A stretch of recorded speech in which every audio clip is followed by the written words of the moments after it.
You're listening to Good Morning Gwinnett, hosted by Audrey Bell-Kearney, Monday through Thursday at 10 a.m. Monday and Wednesday, Audrey talks business, and on Tuesday and Thursday, she talks about AI. Grab a pen and some paper so you can take notes. Now on with the show. Good morning, good morning, good morning, all my Gwinnetians out there in Gwinnett land and all of my friends around the world. It's a beautiful day here in Gwinnett County, 46 degrees, going up to a high of 60. So pretty doggone nice, pretty doggone nice. Can't complain about that. I call that sweater weather. Because all you gotta do is throw on a sweater, like jacket, is beautiful. My granddaughter calls me every morning before she goes to school, before she gets on the bus. And I ask her, I say, hey, how's the weather? So she asks her mother, what degrees is it today? So my mother tells it's 46 degrees. So she's like my little weather girl. Say, gee, it's 46 degrees. I said, oh, that's nice weather. It's not too bad. So anyway, I hope you had a beautiful weekend. I had a pretty nice weekend. My husband and I got to spend some quality time, which is a very, very needed thing. Since it's coming up to the holiday, his job slows down. So when the job slows down, I slow down because when he slow down, I slow down. When he's grinding, I'm grinding. So we had a really good weekend, just chilling out and just, enjoying having conversation. He told me something funny though. I thought this was funny. So when I'm talking to him, because normally I feel like I'm talking over his head and I don't mean to because I'm always talking, taking business. And he's a quiet kind of person, right? Just in general. And so normally when I'm talking to him, I'm talking taking business, and I feel like sometimes I'm talking over his head. Now when I'm talking politics, he chime in on that. He chime in a little bit on business and tech, just a little bit, not a lot. It's so yesterday I took and said something. Now he has a bad habit. This is a bad habit that pisses me off. I'll say something. It could be something simple. He won't say a word. And I'll be like, yeah, I'm talking to the wall. And he goes, oh, what'd you say? So he does that a lot, which ticks me off. So yesterday, he said something to me and I answered him back. He just didn't hear me. And he was like, yeah, Frank, you're talking to yourself. I was like, I know you're not talking because you do this to me all the time. And he goes, you do it to me too. I be talking to you and you be watching TV, which is true because in my mind, why do you wait till I start getting engrossed in the movie for me to ask me a bunch of questions like I'm in the movie? So that is true. But what was funny about that, he never says anything about anything. So for him to say anything about that, I was like, I didn't even know that was an issue, which is a men thing. Like they think we can read minds. So now that I know that, I was like, I woke up this morning. I said, now that I know when he's trying to cut me off in the middle of my movie, I just need to pause the TV and listen to him what he has to say. Now that being said, I will call him out, like, bruh, you told me my thing. I'm gonna tell you, you're not listening. So anyway, I just thought that was funny, and it wasn't an argument. It was just like it was just a conversation because we had a really good weekend, and it was just a conversation. He never says anything about anything, so for him to say anything about something like, "Yeah, I'm talking to you and you watching TV, you don't hear me," which I don't because I'm watching TV. Because you just burst into the conversation. You just burst into conversation. We're not talking about anything. He just burst out and started talking, and I'm deeply engrossed in whatever I'm watching. So yeah, I'm not. I'm really not paying attention, but I will. Like, so from now on, when he has these little outbursts where he just really got to say something like right then, I'm just going to pause the TV. So I thought that was pretty interesting. Anyway, I had a good time. Hey, today I'm talking about ways for you to, let me tell y'all this. I'm playing Christmas music. So I created some Christmas songs. So I'll be playing Christmas music all the way up until Christmas Day.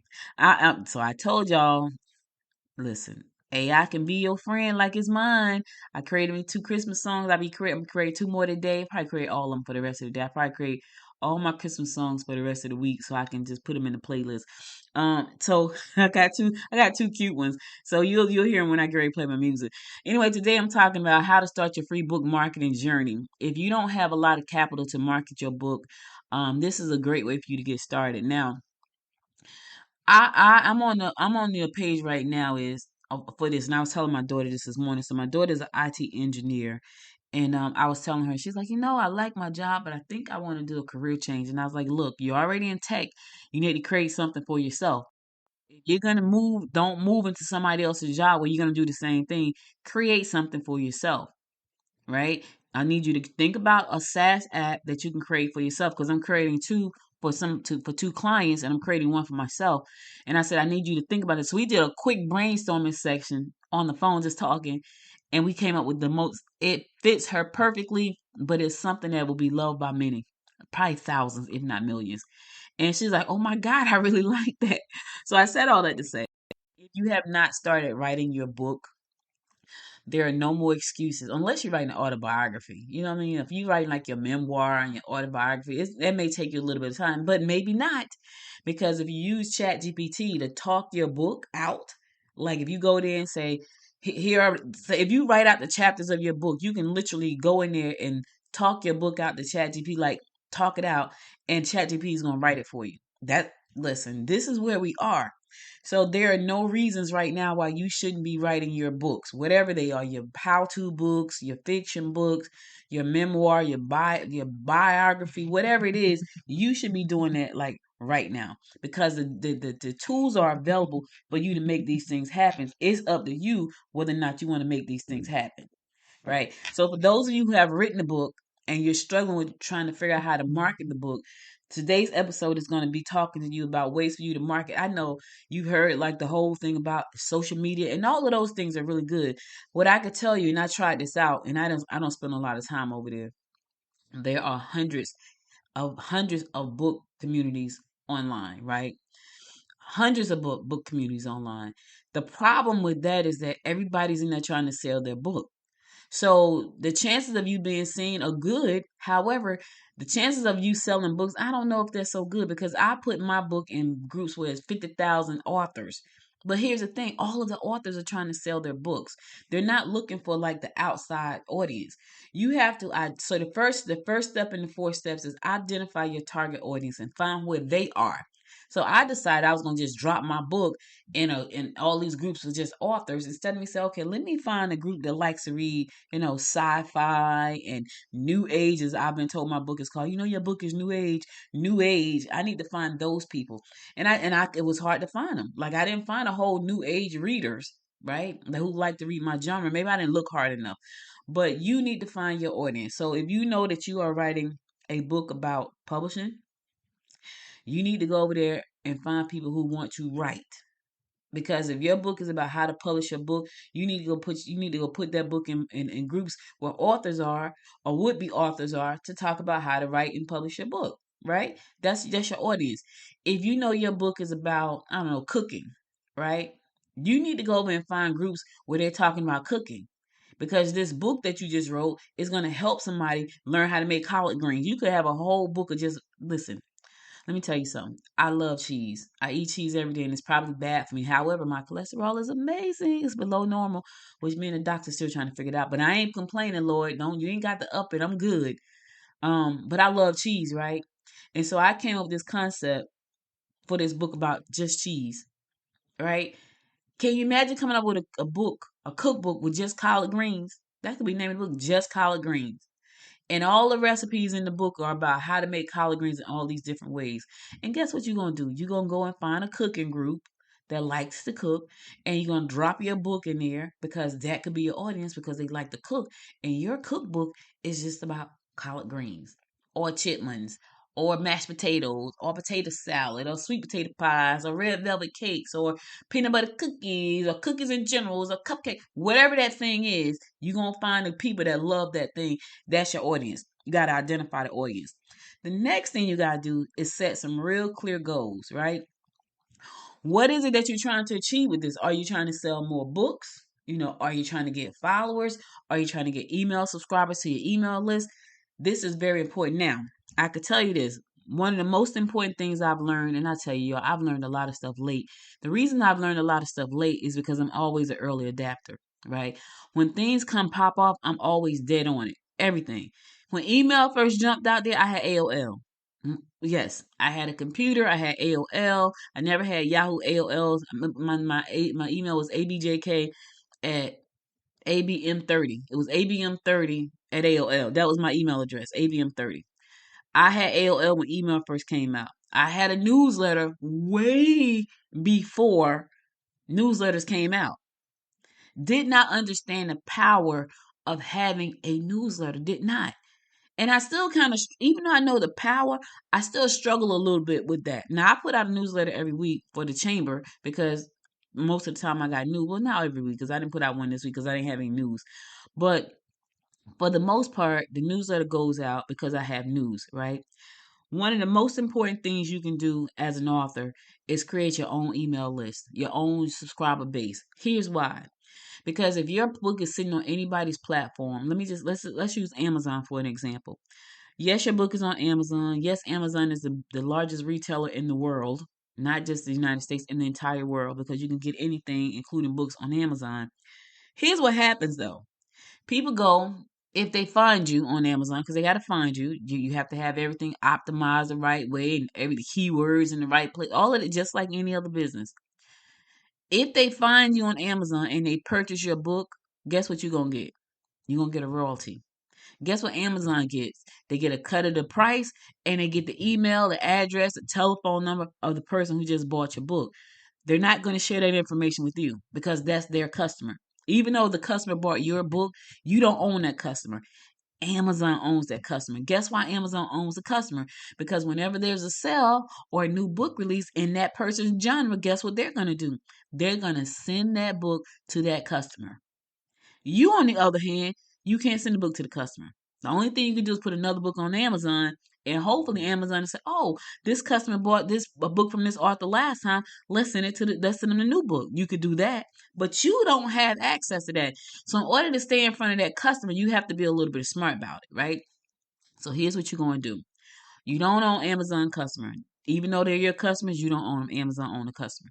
What you're going to have to do is inside of that book, if your goal is to build an email subscriber base, inside of the front page of the book, your email needs to be right there because here's what happens. The first thing people do is open the book. So they're going to see the title page, and then the next page should be the copyright page. And on the copyright page should be your email and website. Because they may never get past that page because they're not readers. But they will open the first two pages. We know that. Some people never open a book. They'll buy a book and throw it in the bag, throw it on a shelf somewhere. But most people will open the book. They will look at the author's page, the copyright page, and the table of contents. Your information should be on page number 2, which is the copyright page, printed in the USA, printed in Georgia. Email me here, website here. All of that's on the second page, the copyright page. This way you can start building your subscriber base, right? You need to have a link or a QR code where they can just scan with their phone and join your email list. Because now they can scan a QR code. They can't, and see if they got the paperback version of the book or the hardcover, they can't click a link. There's no link to click. If they got your digital version, your ebook version, they can click a link. In order for you to collect those email addresses, you need to put a QR code so they can scan it with their phone on page number 2, scan it with their phone, and it's going to take them to your email list. Now, they may never read the book, but they may say, you know what, I like this person. Someone told me about her. Let me scan this QR code and get on their email list. This is how you got to do it. So, set clear goals. What are you trying to achieve? You want to sell more books? You want to build up a following of followers on social media? Or you want more email subscribers? Which one it is? You may want all three. Like for me, I want all of them. Even as I'm talking now, I'm like, I need to do that. Especially the QR code. I didn't do that, but I just thought about that, and I'm thinking, not the book that I just did, but the next book because this book, The Lyran Legacy, the one I just did in October, it's first book in a series of 8. In a series of 8 books. So moving forward, guess what's going to happen? There will be a QR code for people to join my community and my email list moving forward. So that way, when I have a new book come out, I can email them directly and say, "Hey, I got a new book coming out." And if they want it right away, they may say, "You know what? I don't want to go to Amazon. I want Audrey. I want you to get all the money, so I want to download the ebook." And I may say, "Okay, here's a download link," and give them a download link, and they can download the book. So you can do things like that. You don't necessarily have to put your book on Amazon. You can sell people your ebook via PDF on its own. If you want to get real fancy, you can put it in something like a flip book, and now they buy the flip book and they flip the book automatically just like the flipping, but it's digital. So you got to know what your goals are and be very clear about those. So let's recap the first 2. Identify who you're selling to. Who are you selling to? What group of readers is going to love your book? Who are they? Research and spend some time online to find those people. Because I just when I said I'm going to go to this is what I did, and this probably was a big mistake. I'm going to go to Facebook. I'm going to type in authors. I did that. Hundreds of lists, hundreds of groups. Right. I joined a bunch of them. I'm going to go to Facebook. I'm going to search on self-published authors. Did that. Hundreds of them. I join those. Join those. Here's the thing: everybody's in the group trying to do the same thing I'm doing, promote their book. And there are even groups that say, "Hey, promote your book in here," right? Which I should go back and delete all of the groups I joined and just subscribe to the promote your books in here. That's what I should do now. I won't because I have a plan for something that I'm creating that's going to work out well in those groups where the authors are trying to sell their books. I'm working on something. Now that what I'm working on fits in all of the groups because it's not a book. It's not a book.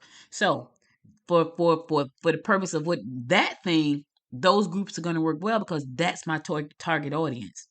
You have to find your target audience. Spend some time doing some research and know who you want to sell to, and know whether or not you want more book sales, followers, or email subscribers. All of them. You may want all of them. All right, all right. I got two more tips for you. I'm going to go to a song. Here's my song. It's called "Elf in the House." I just made this morning. This is crazy. This is what I'm talking about. AI. It's called "Elf in the House," and it's a Christmas song. So for the rest of this week and most of next week, I'll be playing Christmas song. I'll be right back after the song to give you my next two tips on how to market your book for free. Stay tuned.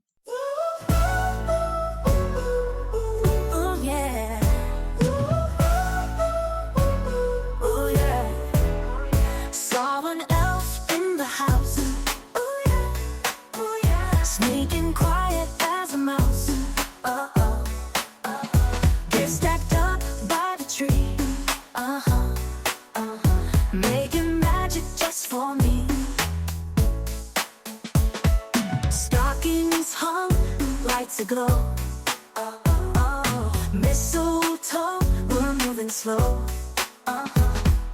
Feel the joy all around. Ooh, yeah. House in town, love is found. Elf in the house, let's party all night. Elf in the house, twinkling lights so bright. Dancing and laughing, feeling alright.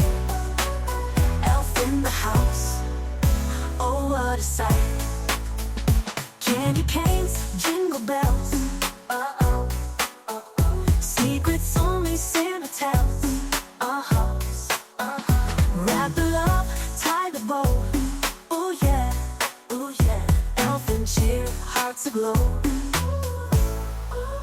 Candy canes, jingle bells, oh, secrets only Santa tells.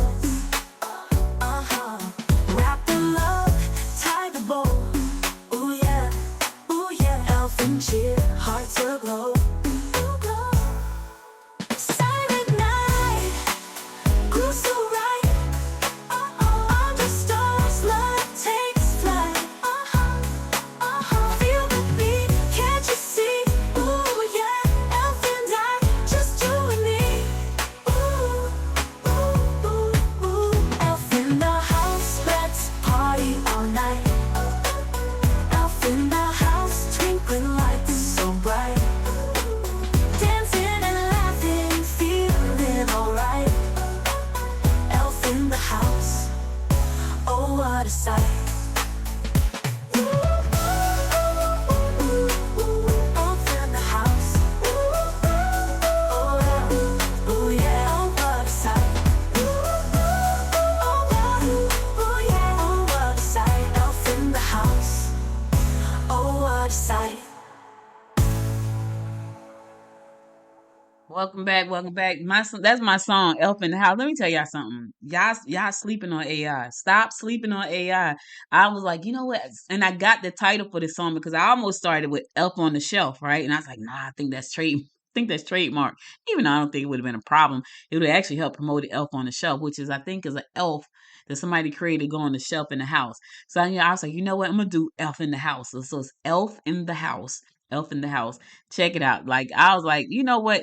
Stop sleeping on AI. I'm trying to tell y'all now. I'll be creating songs all weekend to play for the holiday season. Welcome back to the show. It's your girl Audrey Bell-Kearney. You're listening to the Good Morning Gwinnett show, and today I'm talking about how to market your book for free. 4 steps. I just covered step 1 and 2. First step, identify your target audience. Step 2, set clear goals. Step 3, leverage free tools. If you don't know how to create graphics and images and all that stuff, Canva is your friend. You hear me? Now, Canva you can use for free, but there are a lot of upside to getting the $12.99 paid version of Canva. And I don't know if it's still $12.99. That's what it was when I first got it. I knew that I can't draw a straight line. For me, Canva has been a lifesaver. Now I use Leonardo and Canva together to just create amazing things, and I'm just loving it. So I'm a strong believer in using smart tools to help you do anything you need to do. Listen, y'all just heard me play Elf on the Shelf, right? Suno costs $10 a month. That's all it costs. You can make 500 songs a month. I'll never do that. I probably make at the most 25, 20 at the most a month. But 500. I'm never going to run out of credits for $10. You can take your book and create an entire theme song based on the book. It's even if you said, you know what, I'm gonna pay the $10 this month, but I'm gonna cancel next month. I'm gonna make me 50 songs based on the stuff in my book. I'm gonna put that out to the universe. I'm gonna start a podcast for my book. Because I think on Spreaker gives you the opportunity to start a podcast for free. I think you can only talk like 40 minutes or something. However, go to Suno, put some music behind your like the chapters. So much you can do. That's a free tool. Canva, take the music from Suno you pay $10 for, go to Canva for free. Make a video on Canva because you ain't got to just make a use an image from Canva. You can make little videos on Canva, drop in your own music. I use my own music these days because I don't want to get any copyright strikes and stuff shut down because it's not my music. So I'll go to Suno and make me some music. Make your own music. Use Canva to create graphics and videos and things like that. Yes, you can add audio. Now, Canva does have music on the platform. I just don't use it because I still don't know that if I use that music that's on Canva, just like I used to pay for my license to use the music I had, when you play it on a YouTube somewhere, there's a copyright thing. A copyright notice come up. Now, you don't get a strike for it because you paid for the music, paid to use the music. However, if anything you create goes viral, you're not going to get that money. It will, and that you only get it from day one if you already met the criteria of having 1,000 subscribers and 4,000 watch hours. Right? That's the first thing. If you don't have that, you won't get it anyway. If you do have that, and the song and that video goes viral and that song is in there, you're not going to get any monetization for that because it's not your song. So I create my own music, and I said all that to say, you can create all kinds of media for your book, audios, videos, images, infographics, memes. There's so much you can do, and Canva is your friend.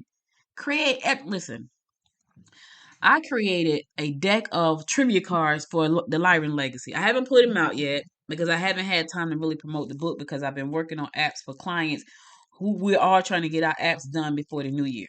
So that I've been really busy doing that. But I have a deck of trivia cards that I created to go with my book. The only for you to play this game, you have to read the book.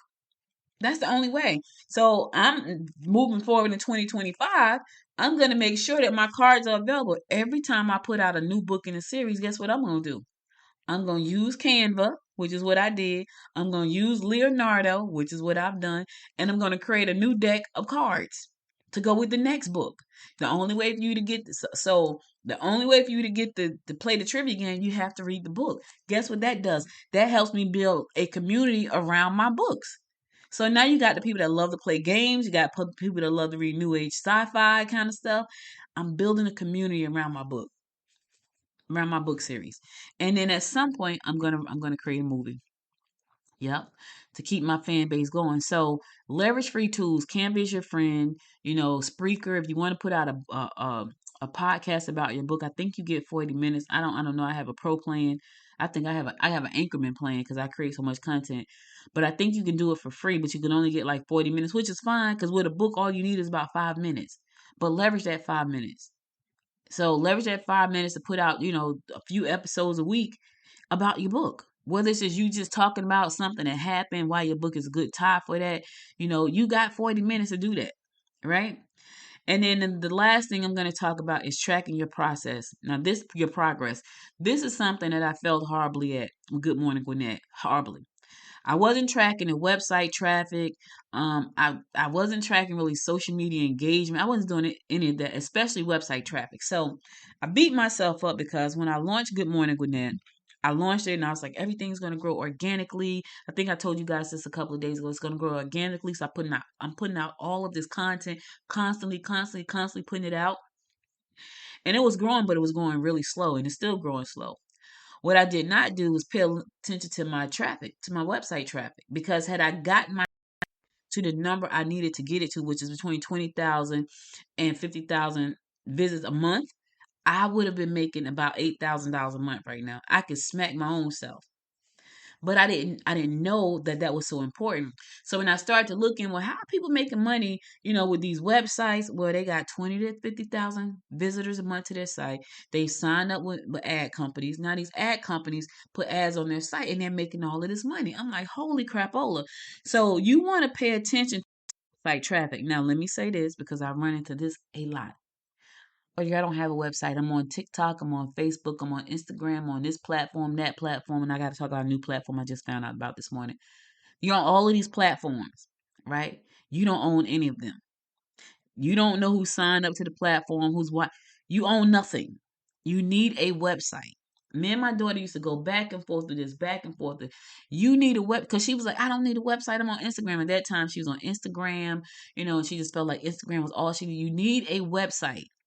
Why? Because you own your website.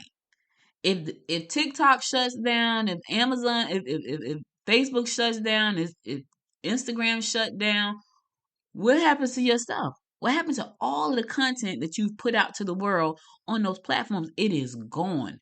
My friend Georgette, her son built a really cool channel over on YouTube, right? Listen to this.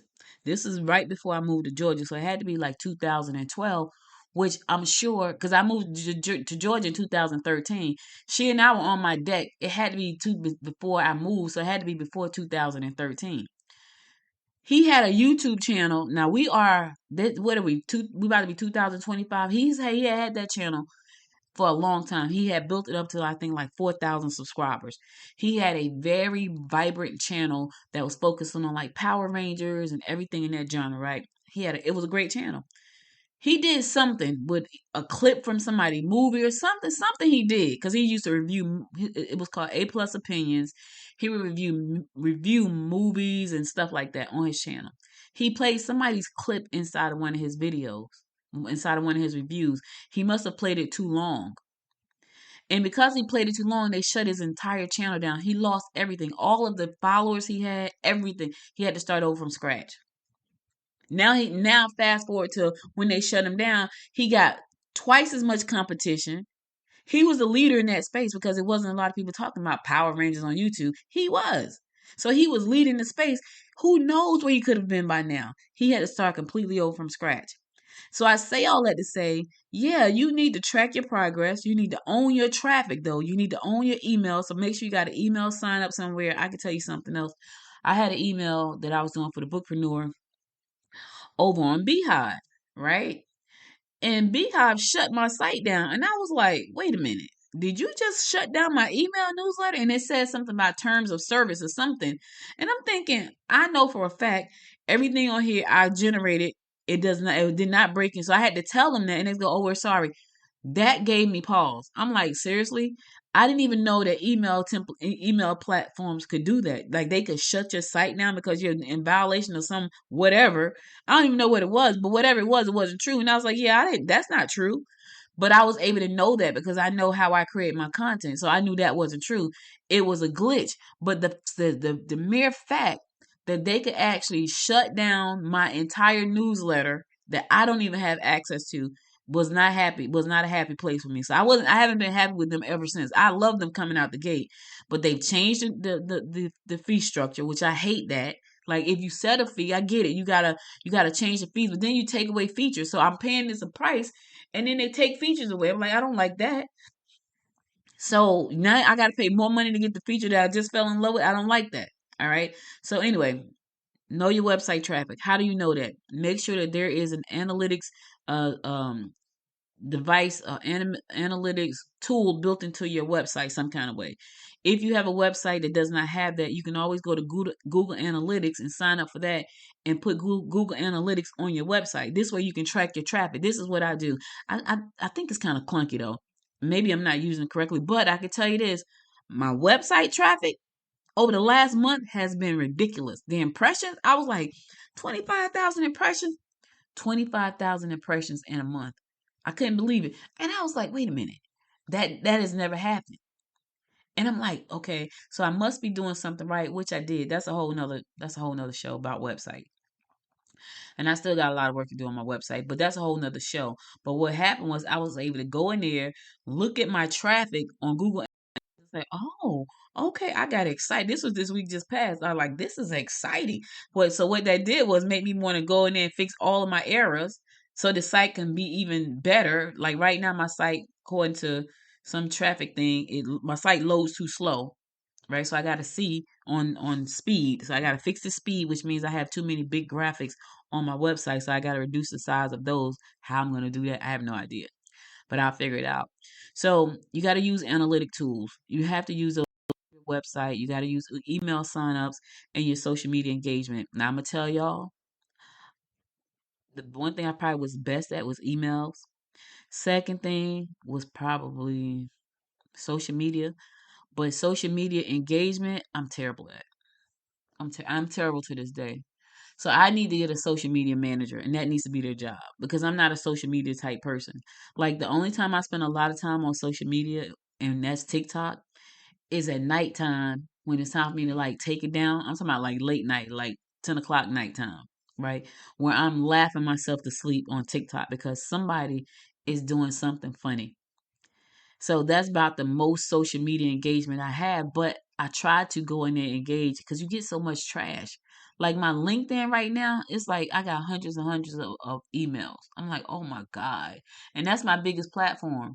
So you got to get good at social media engagement, or you need to hire somebody to be your social media manager that's going to help you. Now, I will say this, there are tools there are tools that can help you with social media engagement, like ManyChat. I'm creating a smart bot for me to put on Good Morning Gwinnett website, and I'm probably gonna put that same bot inside of my social media. So when people reach out to me, the AI automatically engages with them on my behalf because I'm training it on who I am and the questions that I can answer personally. And if I can't answer it, I'll get back to them. So I know that's a lot, and I know that's like on another subject. We'll talk about that another day. But right now, these are the last two things you need to do. Leverage free tools. Canva is your friend. If you want to start a podcast, go to Spreaker.com. That's Spreaker, Spreaker.com. And they just sent me a survey saying, would you refer me? Yep, I will, because I like the platform. If you want to start a free podcast, go to Spreaker.com. If you want to track your analytics, to measure website traffic and email platforms, they have analytics that not some of most of them do, mostly all of them.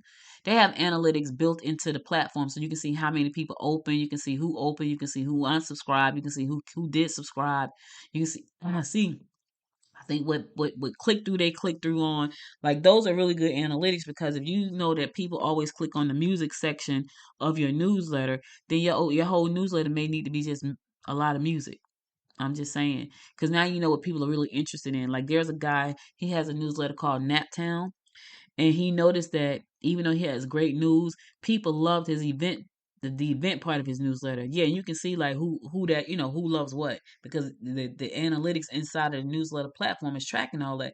So he was very intentional about making that section of his newsletter important. Like there's a lot of events because that's the part that they scroll past everything else and they actually go there. I don't know how they track that. Whoever did the newsletter software built that in, which makes a lot of sense because now for you, the newsletter publisher, you know that there's no need for me to publish all this other stuff. Nobody's clicking through. So let me take all of that out. Let me put this in. All right. So anyway, those are your 4 things. Recap. Number 1, identify your target audience. Number 2, set clear goals. Number 3, leverage free tools. Number 4, track your progress. All right. I hope this was helpful. I'm going to go to my last song. Yep, my last Christmas song. Yep. And it's called Dear Santa Dear Santa. Yep. My last Christmas song, and I'll be right back to give you my words of inspiration for today. So stay tuned. Hey Santa up there in the sky, I've got a wish that can't be denied. For my baby, her heart's so true. I need your magic to pull us through. Not asking for diamonds or gold, just a love that's deep and bold. Wrap it in ribbons of light, make her spirit soar tonight. Santa, bring her warmth and care. With every snowflake, fill the air. Peace and joy under the tree. The perfect gift, just you and me. Hear my plea. Jingle on the wind. With every snowflake, fill the air. Peace and joy under the tree. The perfect gift, just you and me. Hear my plea. Jingle on the wind. Let our love story begin. Glistening like the morning dew. Santa, I'm counting on you. She's got the smile that lights my world, the sweetest laugh from this girl. I trade all my dreams away just to keep her happy every day. Santa, bring her warmth and care. With every snowflake, fill the air. Peace and joy under the tree. The perfect gift, just you and me.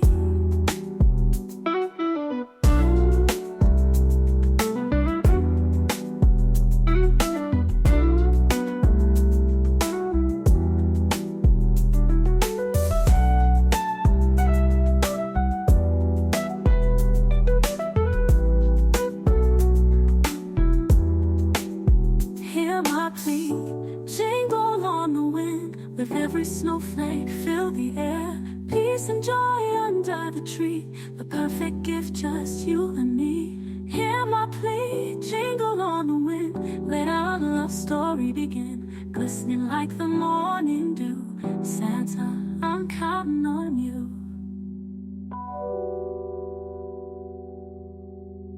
See there? Y'all like that song? Yes, yes, yes, yes, yes, yes. Can you imagine? Yes, yes, yes. Listen, I'm trying to tell y'all. I'm trying to tell y'all. Listen, AI can be your friend. All right, listen, I gotta go, but before I go, I want to give you my words of inspiration for today. And here it goes. It says, um, optimism is the faith that leads to achievement. Nothing can be done without hope and confidence. Let me say that again. Optimism is the faith that leads to achievement. Nothing can be done without hope and confidence. Helen Keller said that, and she was right. I need you to get optimistic about your book. I need you to get optimistic about your business. I need you to get optimistic about life. Get optimistic and walk with optimism, because optimism and faith leads to achievement. Like, you can achieve whatever you want, but you got to be optimistic. You cannot be an achieving pessimist. I don't care what nobody say. Like, if you're achieving as a pessimist, God has given you a real gift, because most pessimists do not achieve anything because they're too busy being a pessimist. They're complaining about everything. There's a problem with everything. They're not achieving anything. They're just going through life. They may go to work. That's not an achievement, is it? Maybe it is. If you're working your dream job, but if you're going to a job that you're complaining about, if you're complaining about the hours, you're complaining about the traffic, you're complaining about the people that you work with, that doesn't sound like an achievement to me. Now, if you go to work and you love it, like my friend Barbara back in the '90s, she loved her job. That was an achievement for her. So I love it, and she talked real slow. She said, "I love it." I said, "That's beautiful." Right? But if you want to achieve something, you have to have faith. You have to keep going. You have to have hope and confidence in yourself. And if you don't have hope and confidence in yourself, find a way to get some.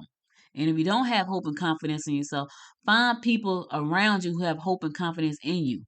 So it'll give you that energy that you need so you can keep moving forward. But the thing is, you got to keep going. You know, I didn't get to where I am by just not having these things. Yes, is it scary? Yes. Have I like fell on my face many a time? Many. Over the last 27 years? Yes. Have I had flops and failures? Absolutely. But guess what I keep doing? I keep going. I keep going. When my life is falling apart, I put it back together. I keep going. I keep going no matter what. My daughter just walked in and scared the daylights out of me. Like my whole body just got to chill because I'm like, nobody is walking in my office this time of day. Say good morning. I'm closing out. Hey, good morning, y'all. Hey, we are at the final day. We are out the retrograde, so y'all can prepare for a new year, a great one. Amen. She scared me, y'all. My whole skin started to crawl. I'm like, wait a minute, because nobody walks in my office when I'm recording. So, because nobody's here but me and my uncle. So I'm like, wait a minute now, what's happening right now? But anyway, hope you guys enjoyed the show. Hey, listen, if you missed any episodes of the show, be sure to go to goodmorninggwinnett.com to listen to past episodes there. Also, be sure to connect with me on social media at Good Morning Gwinnett, because that's where I am. And share the show with a friend or two. Share it with two. And if you really enjoyed the show, click the link to subscribe to the show in the show description. I'll be back again tomorrow at 10 a.m. God willing. You guys stay safe out there. Have a wonderful day. Until next time, my friends. Until next time, make it a great day. Bye, everybody. You've been listening to Good Morning Gwinnett, hosted by Audrey Bell-Kearney. If you missed an episode, go to goodmorninggwinnett.com for past episodes and local news. Do us a favor and click the link in the description to support the show for just $5.99 a month and share it with a friend.